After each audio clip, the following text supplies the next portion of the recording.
बैठे हैं जिसमें सभी। जीवन है एक कश्ती, बैठे हैं जिसमें सभी। लगती है बढ़ती जाए, असल में वो बढ़ ना पाए। अगर यीशु माझी नहीं, अगर यीशु माझी नहीं।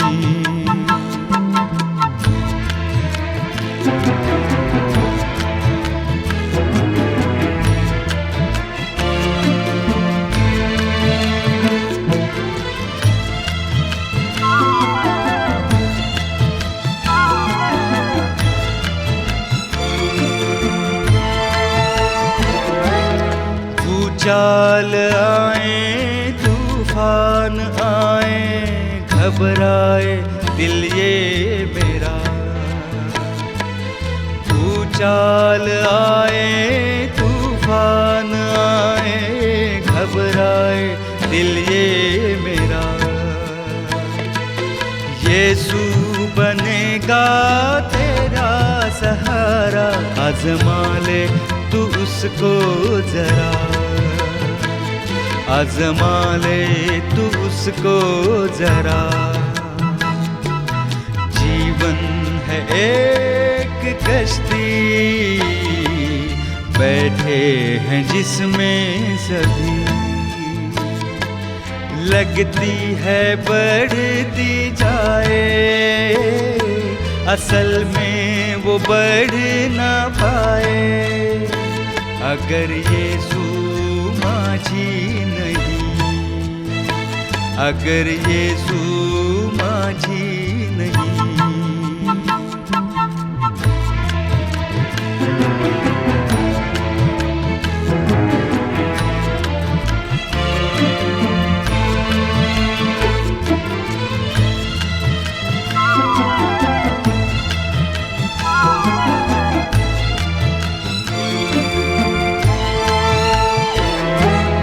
रास्ता कठिन और लंबा सफर हो, छाया हो अंधियारा।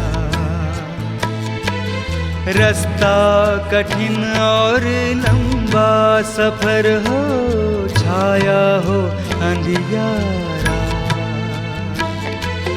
यीशु ही है जो पार लगाए, पहुँचाएगा वो किनारा, पहुँचाएगा वो किनारा। जीवन है एक कश्ती, बैठे हैं जिसमें सभी। जीवन है एक कश्ती,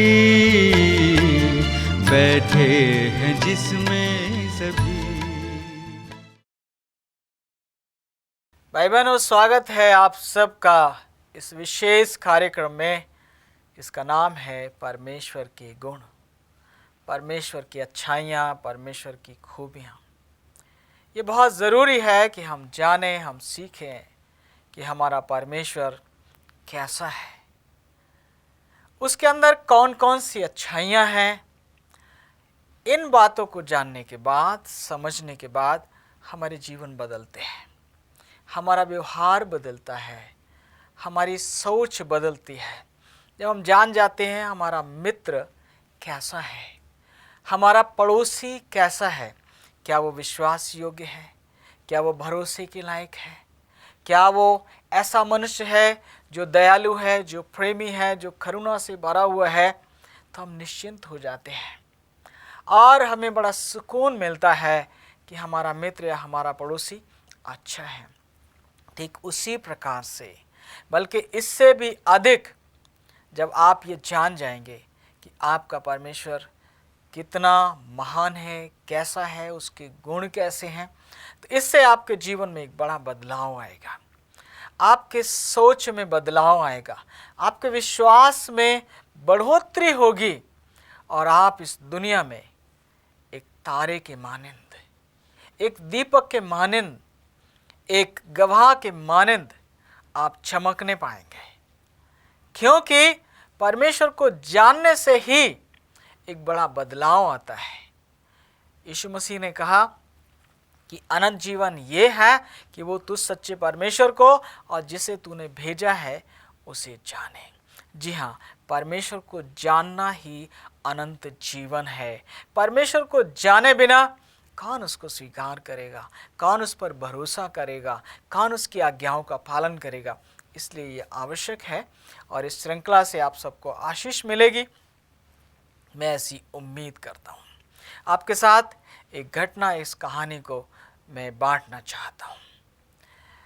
परमेश्वर के लोग जिन्हें परमेश्वर ने चुना, इब्राहिम के वंश के लोग, एक समय आया कि याकूब के समय में वो दास बन के, वो गुलाम बनकर मिस्र देश में चले गए। आरंभ में तो वो गुलाम नहीं थे, दास नहीं थे, लेकिन जब यूसुफ नहीं रहा, उस समय के लोग नहीं रहे, एक नया व्यक्ति राजा बना जिसने इस बात की चिंता नहीं की, फिक्र नहीं की कि यूसुफ ने इस देश के लिए क्या क्या किया। जब ऐसा समय आया तो वहाँ पर परमेश्वर के लोग जो काफ़ी बढ़ गए थे, उनके ऊपर सताव आने लगा, उनको मारा जाने लगा। ऐसा समय आ गया कि मिस्र की फौज, मिस्र के सिपाही उन बेटों को खोजने लगे जो यहूदी परिवारों में, इब्रानी परिवारों में जो पैदा होते थे।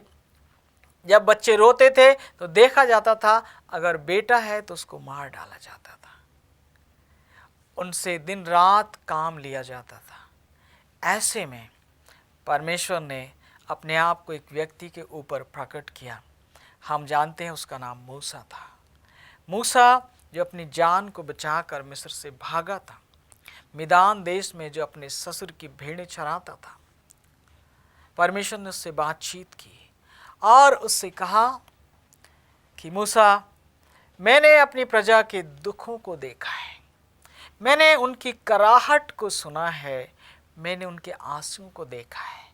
अब समय आ गया है कि मैं उन्हें आज़ाद करके, उन्हें स्वतंत्र करके वहाँ से निकाल के लाऊं और कनान देश में उन्हें बसा दूं। इसलिए तू जा और जाकर उन लोगों को लेकर आ, मैं तुझे भेजता हूँ, मैं तेरे साथ रहूँगा, तेरा मार्गदर्शन करूँगा, तेरे द्वारा बातचीत करूँगा। वहाँ पर मूसा ने बहुत से बहाने बनाए। परमेश्वर ने हर बहाने का उसे उपाय दिया और जो उसके हाथ में लाठी थी, परमेश्वर ने उसको राजदंड बना दिया। लाठी के द्वारा परमेश्वर ने महान आश्चर्य कर्म किए। और वहाँ पर मूसा जो है बहुत से बहाने करते करते वो पूछने लगा कि यदि लोग मुझसे पूछें कि वो परमेश्वर जिसने दर्शन दिया है उसका नाम क्या है। आइए मेरे साथ आप निर्गमन 3 अध्याय उसका 13 और 14 पद पढ़ने के लिए निकालें। मूसा ने परमेश्वर से कहा, जब मैं इस्राएलियों के पास जाकर उनसे कहूँ तुम्हारे पितरों के परमेश्वर ने मुझे तुम्हारे पास भेजा है, तब यदि वे मुझसे पूछें उसका नाम क्या है, तब मैं उनको क्या बताऊं। परमेश्वर ने उससे कहा, मैं जो हूँ सो हूँ।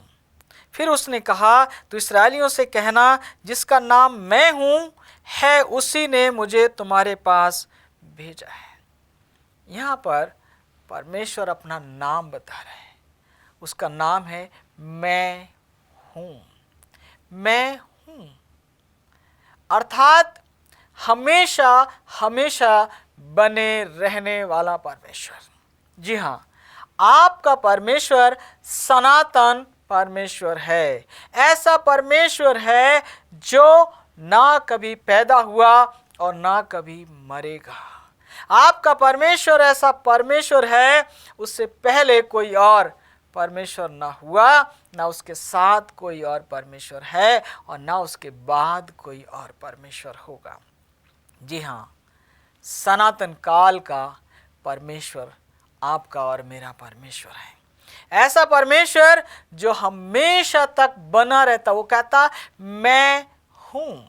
जी हाँ, परमेश्वर का नाम है मैं हूँ। हर युग में वो कहता है मैं हूँ। अब से 4000 साल पहले उसने मूसा से कहा मैं हूँ। आज वो आपसे, जब आप दुख में पीड़ा में तड़पते हैं, वो आपके पास आकर कहता है मैं हूँ। जो आज से 20 साल बाद अगर आपके बच्चे उसे पुकारेंगे तो उनसे कहेगा मैं हूँ। हमेशा तक रहने वाला परमेश्वर। संसार में बहुत से गुरु हैं और बहुत से धार्मिक गुरु हैं और भगवान अपने आप को कहलाते हैं। जब वो रहते हैं, जीवित रहते हैं, लोग बड़े आनंदित रहते हैं, खुश रहते हैं और उनके बताए हुए मार्गों पर चलते हैं। लेकिन एक समय आ जाता है जब वो मर जाते हैं, तब लोग रोते हैं और विलाप करते हैं और फिर उनकी कब्रों को पूजने लगते हैं। मेरे प्रियो, क्यों? क्योंकि उनके देवता, उनके भगवान, उनके गुरु, उनके स्वामी अमर नहीं हैं। लेकिन आपका परमेश्वर, बाइबल का परमेश्वर, हम सबका जो सच्चा परमेश्वर, सृष्टिकर्ता परमेश्वर, सर्वव्यापी परमेश्वर अमर है। वो कभी ना मरने वाला परमेश्वर है, जो कभी भी साथ ना छोड़ने वाला परमेश्वर है। कितनी अद्भुत बात है। इससे मुझे बहुत प्रेरणा मिलती है कि मेरा परमेश्वर ऐसा परमेश्वर है जो हमेशा हमेशा तक रहेगा। मेरा परमेश्वर ऐसा परमेश्वर है जो किसी और पर निर्भर नहीं है। दुनिया की हर वस्तु जीवन के लिए उस पर निर्भर है, लेकिन मेरा परमेश्वर, आपका परमेश्वर किसी और पर निर्भर नहीं है। वो सनातन परमेश्वर है। उसने मूसा से कहा मैं हूँ, और मैं हूँ ने जब मूसा को भेजा तो मूसा गया, हारून ने उसका साथ दिया और परमेश्वर अपने सामर्थी हाथ के द्वारा अपने लोगों को मिस्र की गुलामी से निकाल कर ले आया। वो कहता है मैं हूँ। अगर हम यीशु मसीह के जीवन को देखें, हम मानते हैं कि वो परमेश्वर का प्रतिरूप है। जिस परमेश्वर ने मूसा से बात की वो कोई और नहीं, वो यीशु मसीह है। आइए मेरे साथ अब यूहन्ना 8 अध्याय खोलें और उसका जो 58 पद है उसको हम पढ़ लेंगे। यहाँ पर देखें यीशु मसीह क्या कहता है। यीशु ने उनसे कहा, मैं तुमसे सच सच कहता हूँ कि इससे पहले कि अब्राहम उत्पन्न हुआ मैं हूँ। यीशु मसीह कह रहा है अब्राहम के पैदा होने से पहले मैं हूँ। एवरलास्टिंग गॉड, सनातन परमेश्वर, eternal God is our God.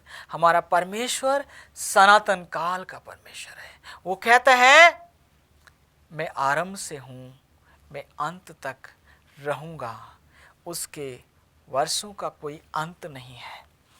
उसका वो समय के साथ बूढ़ा होने वाला परमेश्वर नहीं है, क्योंकि जो उस पर निर्भर हैं वो बूढ़े हो सकते हैं, वो मर सकते हैं, लेकिन आपका परमेश्वर मरने वाला परमेश्वर नहीं है।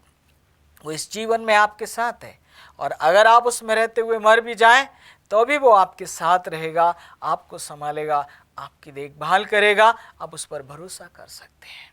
आपका परमेश्वर जीवित परमेश्वर है। आपका परमेश्वर सनातन काल तक रहने वाला परमेश्वर है। आइए हम इस परमेश्वर के बारे में कुछ और ज्ञान परमेश्वर के वचन से हासिल करें। मेरे साथ आप भजन संहिता की पुस्तक निकालें, उसका 90 अध्याय और उसका हम 2 पद जो है पढ़ना चाहेंगे। भजन संहिता 90 अध्याय और 2 पद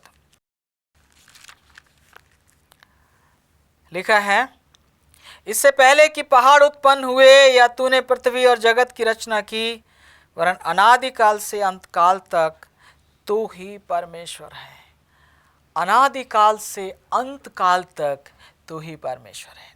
दाऊद ने परमेश्वर को बहुत करीब से जाना और इसलिए वो परमेश्वर की बातों को बहुत अच्छे से समझता था, जानता था, और उसने कहा अनादिकाल से लेकर अंतकाल तक केवल तू ही परमेश्वर है। मैं कहाँ जाऊँ, किसको पुकारूँ? मेरे प्रियो, हमारा परमेश्वर सनातन काल तक रहने वाला परमेश्वर है। वो आज अपने आप को आपके सामने प्रस्तुत कर रहा है। फैसला आपके हाथों में है। क्या आप इस परमेश्वर को अपने हृदय में आमंत्रित करेंगे? क्या आप इस परमेश्वर को ग्रहण करेंगे? वो आपको खोज रहा है, आपको बचाना चाहता है, क्योंकि वो सनातन काल तक जीवित रहने वाला परमेश्वर है। दाऊद कहता है, तू पीढ़ियों से पीढ़ी तक, अनादिकाल से लेकर अनंत काल तक परमेश्वर है। उस पर आप भरोसा रख सकते हैं, उसका अपना जीवन सौंप सकते हैं। वैसे तो 145 अध्याय में हम चलेंगे और उसका 13 पद पढ़ेंगे। लिखा है, तेरा राज्य युग का और तेरी प्रभुता सब पीढ़ियों तक बनी रहेगी। परमेश्वर का राज्य कभी समाप्त होने वाला नहीं है और उसकी प्रभुता, जो उसका अधिकार है, वो पीढ़ियों से पीढ़ी तक बनी रहेगी। एक पीढ़ी आएगी, चली जाएगी, दूसरी पीढ़ी आएगी और वो भी चली जाएगी। मनुष्य आते रहेंगे और जाते रहेंगे, लेकिन परम प्रधान परमेश्वर की प्रभुता कभी भी समाप्त नहीं होगी। वो इस संसार का राजा था, राजा है और राजा रहेगा। उससे पहले कोई ईश्वर हुआ नहीं, उसके साथ कोई और ईश्वर है नहीं, उसके बाद कोई और ईश्वर होगा नहीं। वो अब तक रहने वाला परमेश्वर है, हमेशा तक रहने वाला परमेश्वर है, और जो उस पर भरोसा रखते हैं उनके वो साथ रहता है, उनको संभालता है, उनकी पीढ़ियों तक उनकी वो देखभाल करता है। मेरे साथ आप व्यवस्थावरण की पुस्तक में चलें, 33 अध्याय और उसका 27 पद हम पढ़ना चाहेंगे। व्यवस्थावरण 33 अध्याय और उसका 27 पद लिखा है, अनादि परमेश्वर तेरा गृहधाम और नीचे सनातन भुजाएं हैं, वो शत्रुओं को तेरे सामने से निकाल देगा। अनादि परमेश्वर तेरा गृहधाम है और उसकी भुजाएं सनातन हैं, सनातन भुजाएं हैं उसकी। वो कभी बदलने वाला परमेश्वर नहीं है, वो हमेशा तक एक सा रहने वाला परमेश्वर है। वो युगों का परमेश्वर है। उस पर भरोसा रखिए, उसको जानिए, उससे प्यार कीजिए, अपनी चिंताएं, अपनी समस्याएं उसको सौंपिए, उसकी आज्ञाओं का पालन करिए, उस पर भरोसा रखिए। वो आपको कभी भी छोड़ने वाला नहीं है। ऐसा नहीं है कि वो ऐसा परमेश्वर नहीं है कि आज आपका परमेश्वर हो और कल वो मर जाए और समाप्त हो जाए। मेरे प्रियो, वो युगान युग तक जीवित रहने वाला परमेश्वर है। सारे संसार का सृष्टिकर्ता परमेश्वर युग युग तक जीवित रहने वाला परमेश्वर है। और ये हमारे लिए बहुत ही खुशी की बात है, बहुत ही आनंद की बात है कि हमारा परमेश्वर सनातन काल का परमेश्वर है। हमें कभी भी किसी और की ओर दृष्टि उठाने की ज़रूरत नहीं है, हमें कभी भी किसी और को पुकारने की ज़रूरत नहीं है। मेरे प्रियो, ऐसा परमेश्वर हमारा परमेश्वर है। मेरे साथ आप तीमुथियुस की पहली पत्री में चलें, 6 अध्याय और 16 पद मैं आपके लिए पढ़ना चाहूँगा। तीमुथियुस की पहली पत्री 6 अध्याय और 16 पद लिखा है, और अमरता केवल उसी की है और वो अगम्य ज्योति में रहता है और ना उसे किसी मनुष्य ने देखा है और ना कभी देख सकता है। उसकी प्रतिष्ठा और राज्य युगानुयुग होता रहे, आमीन। पौलुस कहता है, अमरता केवल उसी की है, परमेश्वर ही है जो अमर है। दुनिया में एक बहुत ही अजीब व गरीब तालीम और शिक्षा चल रही है जो वचन की विरोधी है।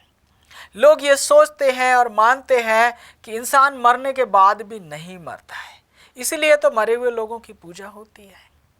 बाइबल क्या कहती है?